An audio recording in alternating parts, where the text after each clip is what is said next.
سلام دوستان، اینجا فضای پشت بام و روف گاردن ماست.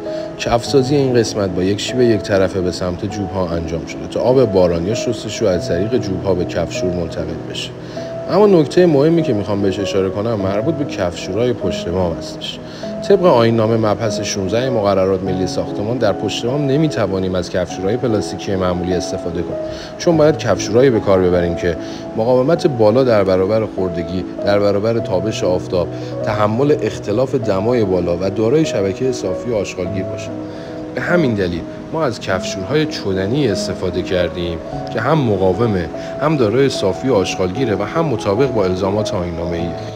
همینطور که در ویدیو میبینید این کفشور از جنس چدن و دارای صافی که 10 سانتی متر بالاتر از تراز کف پشت بام نصب می شود تا عملکرد بهتری در جمع‌آوری آب و جلوگیری از ورود زباله داشته باشد.